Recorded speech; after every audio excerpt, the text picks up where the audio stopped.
Assalamualaikum warahmatullahi wabarakatuh. Waalaikumsalam warahmatullahi wabarakatuh. Selamat siang menjelang sore dan salam sejahtera untuk kita semua. Sebelum kita memulai kegiatan kita siang ini, agar apa yang kita lakukan mendapat berkah dari Allah Subhanahu wa taala, marilah kita berdoa sesuai dengan agama dan kepercayaan kita masing-masing. Berdoa disilakan. Berdoa selesai. Baiklah, di sini saya akan memperkenalkan diri saya. Nama saya Nur Laila, biasa dipanggil dengan Bunda Lela. Saya lahir di kota kecil di Sampulirang tanggal 6 Juni tahun 1976, tanggal yang cantik Bapak Ibu. Alamat saya di Jalan Jamrut, RT 53, Kelurahan Bebas Tengah, Kecamatan Bontang Selatan. Saya mempunyai putra 5, biasa saya sebut dengan Pandawa 5. Keren. Apakah pagi ini sudah hadir semua? Hadir. Masih semangat? Semangat. Iya, baiklah. Saya akan mengabsen dulu ya teman-teman. Sulistiani sudah hadir? Hadir. Aprianti? Hadir. Wahida? Hadir. Sumaida? Hadir. Alhamdulillah sudah hadir semua ya. Berarti sudah siap kita memulai kegiatan kita pada siang hari ini. Selanjutnya sebelum kita memulai, kita ada beberapa kontrak kerja. Di antaranya, di dalam ruangan tidak boleh makan dan minum, tidak boleh menggunakan handphone. Dalam artian handphone selama kegiatan tolong di silent agar tidak mengganggu keberlangsungan kita.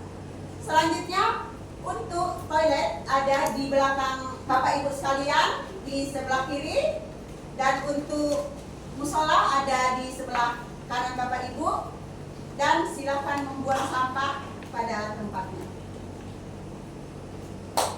Adapun yang akan saya bawakan yaitu rangkaian kolase dari bunga kering dan biji-bijian dengan outing finishing dibuat sesuai dengan desain. KUK-nya adalah C 329030.015.01 SKKNI nomor 89 tahun 2014. Adapun nama pelatihannya adalah kerajinan kolase dari daun kering dan biji-bijian. KUK-nya adalah nomor KUK 1, menentukan alat dan bahan, pembuatan kolase dari bunga kering dan biji-bijian dengan outing finishing yang telah kita tentukan sebelumnya. Adapun elemen kompetensinya, mempersiapkan bahan dan alat untuk pembuatan kolase dari bunga kering dan biji-bijian dengan outing finishing. Unit kompetensinya, melakukan proses pembuatan kolase dari bahan bunga kering dan biji-bijian dengan outing finishing dibuat sesuai dengan desain.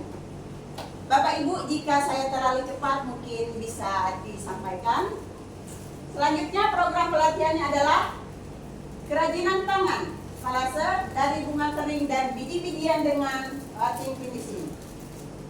Adapun analisis kebutuhan pelatihan, rangkaian kolase dan bunga kering dan biji-bijian dengan outing finishing yang kita buat sesuai dengan desain sebelumnya. Di sini kita akan menyampaikan tujuan dan manfaat. Di pelatihan ini tujuannya adalah agar dapat mengetahui alat dan bahan pembuatan kolase yang akan kita buat. Manfaatnya, meningkatkan keterampilan dan pengetahuan tentang bahan apa saja yang akan kita butuhkan, terus apa yang kita siapkan pada pembuatan kolase berikutnya. Nah, langkah-langkah awal pembuatan kolase ada beberapa. Yang pertama, menyiapkan bahan baku dengan cara memilih kualitas yang paling bagus. Kenapa kita memilih bahan kualitas yang bagus? Agar hasil yang kita dapatkan bagus juga. Yang selanjutnya, menyiapkan alat-alat yang akan kita pergunakan seperti peliwat tipis, gergaji untuk memotong, penggaris untuk mengukur, cutter fungsinya juga untuk memotong, pensil untuk memotong pola, gunting, dan untuk merekatkannya kita memerlukan lem. Selanjutnya, membuat pola dari bahan plywood sesuai dengan ukuran kotak tisu. Karena di sini kita akan membuat kotak tisu. Jadi kita membuat kotak tisu. Selanjutnya, merangkai atau menempelkan bahan baku utama berupa daun-daun kering, biji-biji, dan lain sebagainya. Banyak sekali yang akan kita buat, bisa bermanfaat, dan itu kita ambil dari daur ulang juga bisa. Selanjutnya, finishing dengan cara merapikan dan melakukan penjemuran pada kolase kotak tisu yang telah selesai kita buat sebelumnya. Nah, untuk selanjutnya, cara pembuatan kolase kotak tisu yaitu ukur setiap sisi. Sebelum kita potong, kita ukur dulu setiap sisinya. Kalau potong menggunakan gergaji atau pisau cutter.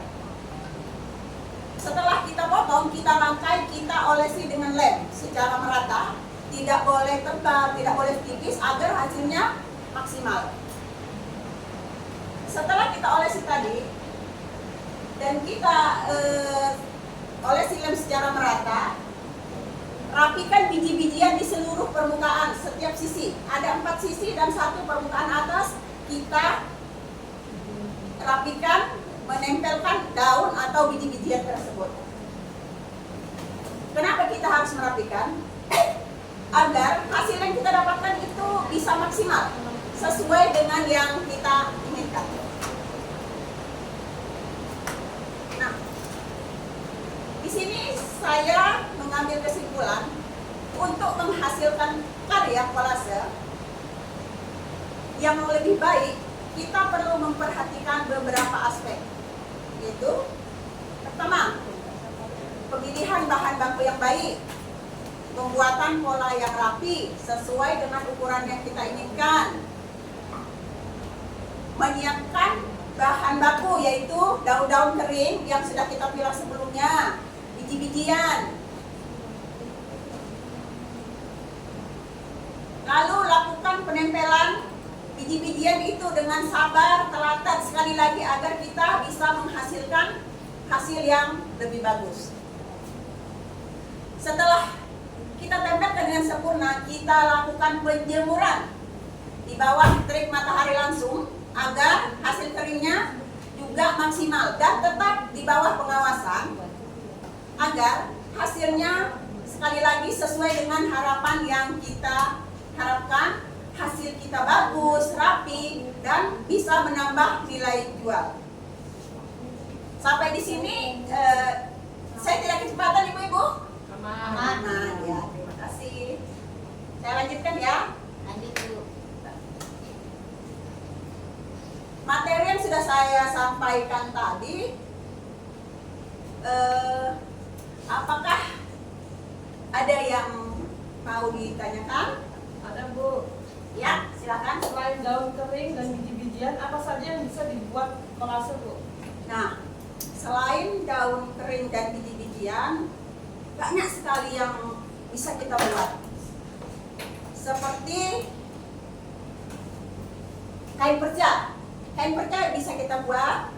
Kita pilah dulu yang mana benar-benar bagus. Sisa-sisa bungkus rinsel, molto, atau minyak dengan kita bersihkan terlebih dahulu. Nah, jadi dengan membuat kotak tisu itu dari kulit kerang juga bisa. Itu hasilnya lebih bagus memang karena kita ambilnya dari laut dan kita olah sendiri.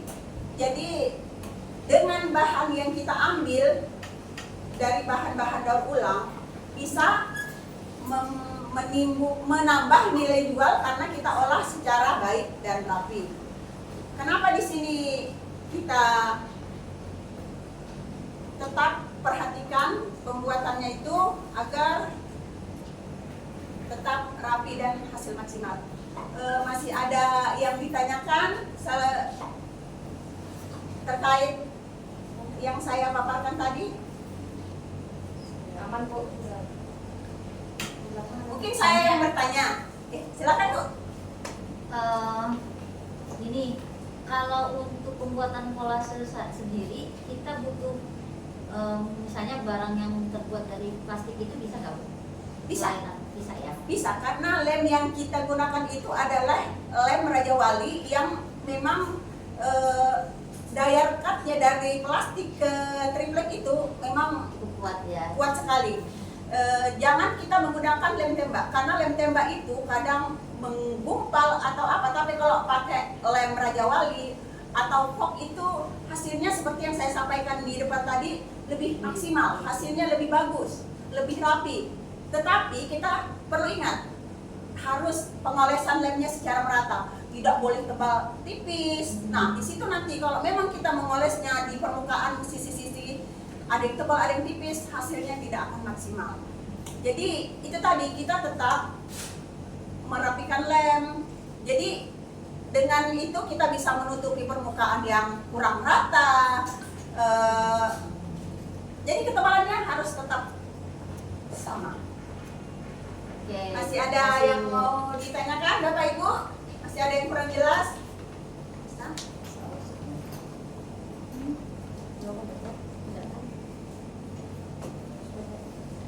Atau saya yang bertanya kepada Ibu, Ibu, biji kacang hijau apakah bisa dibuat kolase? Bisa. Kacang tanah? Bisa. Nah, kacang tanah sebenarnya bisa Ibu, cuman kacang tanah itu daya tahannya tidak lama seperti kacang hijau. Kacang tanah itu kadang di dalamnya itu merongga. Iya, kadang dimakan semut akhirnya berongga, hasilnya jadi berubah. Seperti kacang merah. Kacang merah agak bagus daripada kacang tanah. Kacang hijau, kacang kedelai bagus. Nah, yang lebih bagus pasir yang kita ambil di pantai, kita warnai dulu, lebih bagus juga untuk membuat kotak tisu. Jadi semua yang akan kita buat itu semua dari daur ulang. Seperti yang saya buat biasa itu 90% bahannya dari daur ulang, tidak membeli. Dalam artian kulit supermi, kulit minyak, kain perca, itu kan semua kita tidak beli. Semua ada, bisa kita dapat gratis supaya kita bisa membuat itu. Jadi dengan cara kita memperhatikan supaya hasilnya bagus, mempunyai nilai tambah dan bisa menghasilkan cuan. Masih ada yang mau bertanya? Bapak Ibu? Masih semangat? Semangat. Ya, terima kasih. Mungkin di sini saya pribadi mohon maaf jika ada yang kurang berkenan. Semoga kita semua selalu sehat, selalu dalam lindungan Allah Subhanahu wa Ta'ala, agar kita bisa dipertemukan di kegiatan, di pelatihan yang lain, kita bisa bertemu lagi. Dan untuk berikutnya mungkin kita akan di pertemuan berikutnya kita akan praktek ya Bapak Ibu ya. Jadi kita akan praktek membuat box tisu dengan alat-alat yang kita dapatkan tadi, yang dari daur ulang, yang pasir, kain perca, selain biji-bijian tadi ya, karena memang daya tahannya kalau seperti kacang tanah itu tidak tahan lama. Bisa kita buat tetapi tidak bertahan lama. Tidak sama seperti pasir. Nah, dari karung goni juga bisa Ibu. Karung goni itu sisa-sisa yang kita ambil dari pemulung, kita bisa beli kembali walaupun harga nilai jualnya itu kalau di pemulung beda dengan harga yang baru. Jadi dari situ kita bisa. Saya sudah membuat. Jadi untuk pertemuan selanjutnya kita akan praktek. Di sini saya hanya menjelaskan teknis pembuatan, bahan apa yang kita butuhkan. Untuk selanjutnya mungkin kita bagi kelompok ya Bapak Ibu. Jadi di sini ada 6 orang, kita bagi 3 kelompok. Satu kelompok 2 orang. Jadi masing-masing kelompok bisa membuat 2 kotak tisu dengan bahan yang berbeda. Yang kelompok 1 kolasir ya. Yang kelompok 2 dari kacang-kacangan boleh. Yang kelompok 3 kita kasih kain perca. Nah, silakan Bapak Ibu berkreasi. Di pertemuan berikutnya akan saya nilai. Dan yang terbaik nanti akan saya beri reward. Ya, yang terbaik. Jadi kelompok silakan bersaing, Bu. Kalau lebih bagus, lebih rapi hasil pengerjaannya, kita akan kasih reward. Ya. Kita akan ketemu di pertemuan berikutnya. Sebelum kita mengakhiri kegiatan kita pada sore hari ini, kita berdoa karena kita buka tadi dengan doa, kita akhiri dengan doa. Marilah kita berdoa sesuai dengan agama dan kepercayaan kita masing-masing. Berdoa disilakan. Berdoa selesai. Ikan sepat, ikan gabus. Lebih cepat, lebih bagus.